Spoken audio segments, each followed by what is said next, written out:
It's a little off center. Welcome to the BSI Comics Podcast. Sort of like we're trying something new. Podcast. YouTube. What? Podcast. Is that what they call it? That's what I'm calling it. Okay. It's a terrible name. But so anyway, we had something interesting happen today. I guess it's the second trailer for Civil War. Yes. Not the final trailer? Is it the final trailer? It's never the final trailer. There's always going to be like 8 trailers. So I guarantee you there's an international trailer coming out tomorrow. Which they just had the Ghostbusters international trailer, but we'll put that on hold. So permanently. We've been having some adjustments with the BSI Comics Podcast, and we decided to try something different this time. So we're going to do video, and the trailer was awesome. I want to get your thoughts first. I think I'm happy Spider-Man's in it. Yes. Spoiler. It's not really a spoiler because the screenshot, which it's, Chase Bouzegard used to be in 2-in-1 Showcase once mentioned that the last thing they should have done was let everyone know about Darth Maul and the double-sided lightsaber, because if you had saved the double-sided lightsaber for the movie, it would have blown your mind. Right. I have to agree with that. In this, everybody knew Spider-Man was coming, but we didn't know in what capacity. Admittedly, Spider-Man is my favorite character. I think everyone knows that knows me. Fair enough. So, I knew he was coming at some point. Didn't think they'd leak it in the trailer. So the new trailer comes out. Everybody said, "Did you watch the trailer?" No. I go to click it. The thumbnail of the YouTube video is Spider-Man holding the shield. Which is a pretty awesome image. Yes.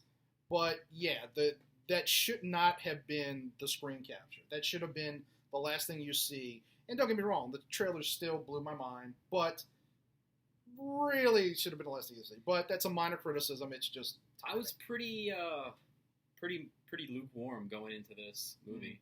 I just didn't know what we were going to see. If it was going to be, remember the AVX crossover from a couple years ago?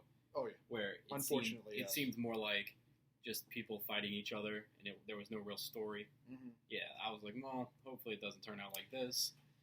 I didn't think we were going to get that. I knew we'd have some sort of story. I did think that it seemed a little weird that once it became obvious that Batman vs. Superman was going to be like basically a Justice League movie where everyone's fighting for no reason, that all of a sudden Marvel seemed to be shaping Captain America 3 into something like that.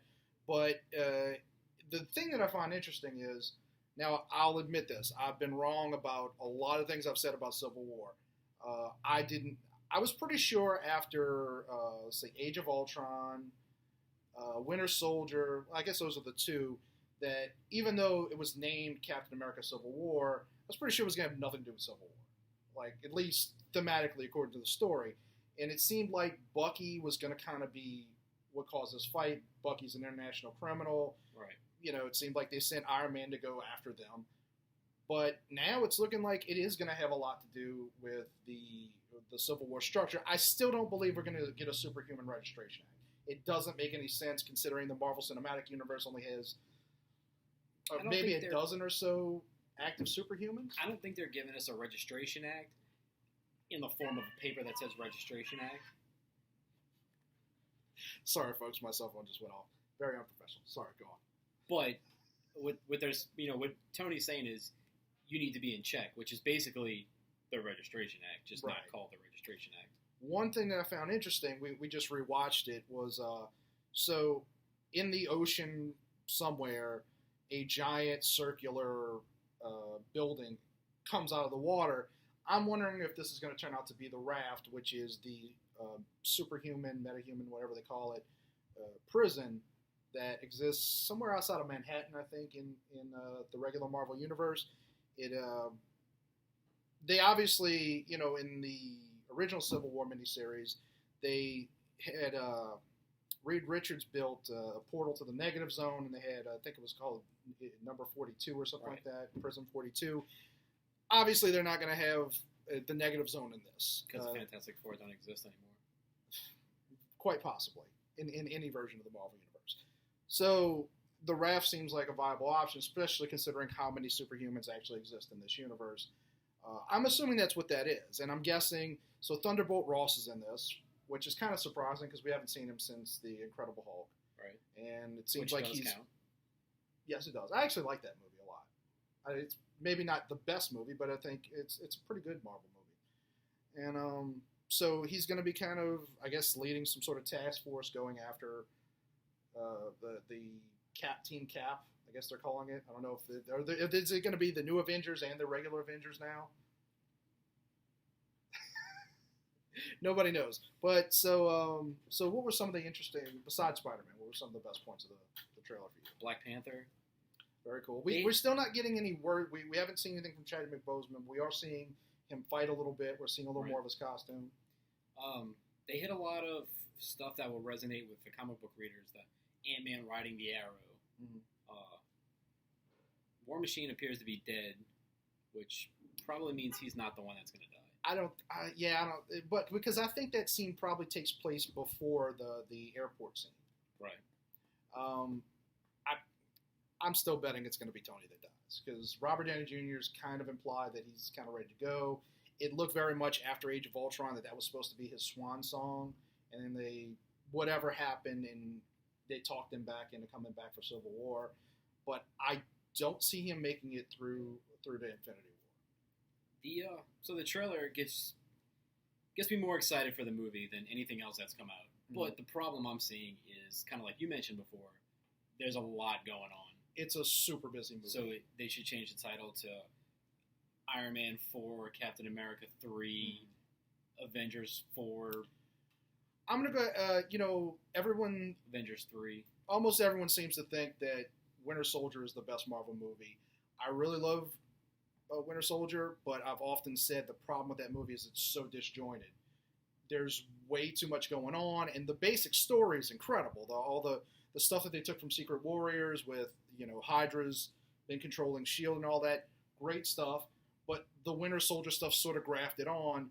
And with this movie, I don't think it's as haphazard, but it's going to be a real test of the Russo brothers, especially going into Infinity War, as to whether or not they can juggle all this. They've got, 9 or 10 characters in this movie, which I think they have more in this movie than they did in Avengers 2. And Avengers 2 had too many characters. So it's going to be a real test to see what they can do. There's 2 whole teams, plus, like you said, Thunderbolt Ross. We don't know if there's any other surprise cameos that are going to happen. Crossbones is in this. We haven't seen much from Crossbones. Wasn't even in this trailer, right? You see him briefly in one of the scenes, very briefly. You can see his mask, but you gotta. There's a lot in these trailers tend to do that, where they combine so much stuff, they just jam it in there, and it's really exciting for fanboys. But at the same time, it's also very busy. Right. So, I think Spider-Man, and look, I'm not down on this at all. I'm not crazy about. I'm not crazy about the costume. Look, it's a trial and error, folks. I'm not crazy about the costume, which we'll talk about in a second, but I do like Spider-Man. I like the fact that he's going to be in these Marvel movies, but you're adding another element, going into the costume. You mentioned, and I didn't notice, so there's clearly some Ditko going on there, the small front emblem, the eyes, and the eyes move, which is probably going to be some sort of Stark tech. So we're going to find out that Peter works for Stark, Stark International, whatever they're calling it, Stark Technologies. They can kind of loosely tie that to the Civil War from the comics. Are we going to see an Iron Spider suit? I don't think we're going to see an Iron Spider suit. Someone, Hunter Fagan, who's with the Unofficial Universal Orlando podcast, a friend of mine, mentioned it would be cool if it was the Iron Spider. That's a little too much to hit the audience over the head with. For us, it's fine. But for the general audience, it's going to be he's going to have a grappling hook come out of his back. No, but they could just give him a maroon and gold colored suit for a couple scenes or something. I think that's a little too much. Until he realizes, this is not a good thing. Now, I could see something like that happen in the proper Spider-Man movie, which they're starting to cast now. And I guess we'll see in a year or two. Something like that. I forget when they announced it. But yeah, I'm not crazy about the Spider-Man costume. I get the Ditko influence, although it's not just Ditko. A lot of people keep saying, it's the original costume, but it's mostly Ditko, but with a little bit more of a modern, almost... Ramita. I see Ramita in it more than the Ditko. Really?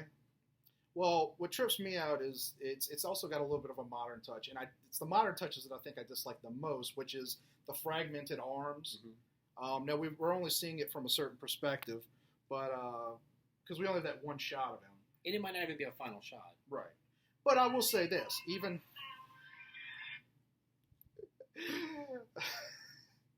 Sorry. I will say this. You know, in the original Avengers movie, there was a horrible Captain America costume. And Marvel clearly noticed that and said... This is where, after it happens the first time, you just put it on silent. I'm trying. There we go. Trial and error, folks. Trial and error. Never say I wasn't a professional. Anyway, we had that horrible Captain America costume. It was powder blue. And Marvel clearly saw no one liked that. It was a little weird. So then we got Winter Soldier, and he had an amazing costume. Mm-hmm. And then, I don't know which one you like better, the Winter Soldier, or I kind of like the Avengers 2 costume that they're sort of sticking with. I like both of them. I think they're both awesome. I just, the Winter Soldier one's more streamlined, mm-hmm. the Super Soldier stuff. But I do kind of like the sort of all-Americanness. The classic aspect of the Stars and Stripes. So, but I think by the time we get a proper Spider-Man movie, we're probably going to see the costume redesigned a little bit. Now, it may be more closer to whether it's Ramita or Ditka, a little closer to that. It may be a little more modern. Personally, I actually like the, even though I didn't see Amazing Spider-Man 2, I actually think that was the best costume that they've done. You didn't watch Amazing Spider-Man 2? Why would I watch Amazing Spider-Man 2? Why wouldn't you? Because it's garbage? It's 80% incredible. Which 80%? The part where the webbing has a hand? I don't remember that. I don't know what you were watching. Different movie. So, overall, I mean, it's pretty exciting. It's a good time to be a comics fan. I'm like you, though. It's not so much that I wasn't interested in Civil War. I was interested in it, but I felt like I was getting a little bit of Marvel burnout. I had no grasp of what they were going to be doing. Mm-hmm. Like, I don't want to just watch a movie, 2 hours of them fighting each other for no reason whatsoever. See, I had no faith in them that they would come through with a story, especially, look, my problems with the Winter Soldier story aside, obviously a lot of detail went into making that work, and it, again, aside from the Bucky side plot, that story is incredible. So I had a lot of faith in it. Again, my biggest reservation is too many characters. You know, people complained about Avengers Age of Ultron, which the more I watch, I actually really like that movie. Mm-hmm. But if you look at both Avengers and Age of Ultron, Whedon did a really good job of juggling that many characters. But there does come a point where in a movie you can't quite juggle that much. It's a really tough task to have that many, not just regular characters, but AAA characters, mm-hmm. main characters, because you're putting Captain America on the title, but you're giving me all these Avengers, mm-hmm. and they're all going to need time to shine in the movie. Right.